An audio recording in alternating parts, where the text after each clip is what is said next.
Good morning, everybody, and thank you for joining me for this video. Joe here with Two Full Gun and Armory, and today's video is going to be the Module 3 assignment for FTH212. Today is March 4th at about 10:30 in the morning, and we're going to be reflecting on past work as well as installing iron sights today. Knowing what I know now, I don't feel like I would change any answers that I said during week 1's assignment on troubleshooting different malfunctions within the platform. One of the things that I could do to better increase my knowledge and better my successes with the platform is take notes. I mean, every gunsmith should have a composition notebook where they keep notes on different things that they've worked on. And frankly, different manufacturers manufacture things differently.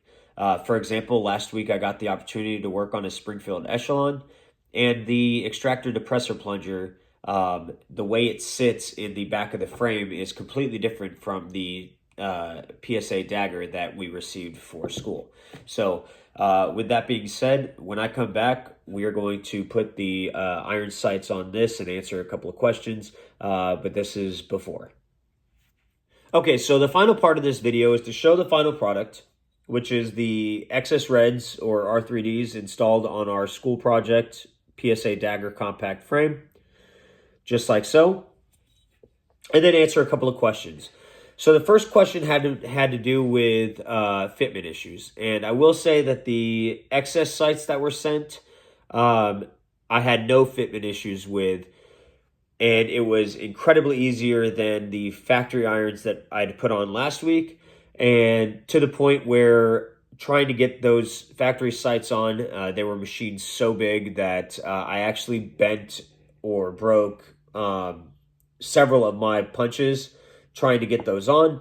And so I decided, instead of taking my limited knowledge about sight fitment and filing down the actual portion of the metal that sits in the slide, I decided to drop the money on a sight pusher tool. And so once I got that, it made things 10 times easier overall. There's a tool for everything, and it'll really make your lives easier. What precautions did I take to avoid damaging the replacement sights or slide? I had extra padding down on there, so I wasn't just hammering the slide onto cloth that's on wood. So I had a couple of microfiber towels down underneath it to kind of absorb that shock and mar it up less. Also, precise strikes. Didn't want to hit it so hard that I actually moved the punch and scored it, or missed the punch altogether and hit the frame or whatever. So that was one of the things that I did for precaution to not damage the actual part. As I said, the sight pusher would have made the process 10 times easier.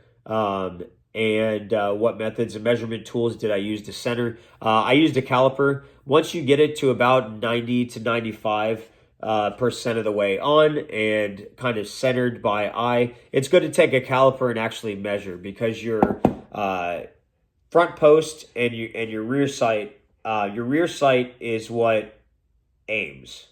So if it's off, your shot's going to be off. So I used a caliper, and these ones specifically are 0.085 thousandths. So yeah, with that being said, we've come to the end of Module 3's assignment. If you have any questions, comments, anything like that, suggestions, be sure to leave them below. Also, hit that subscribe bell. It's the best way we grow together. My name's Joe with Two Full Gun and Armory, and I'll catch y'all later.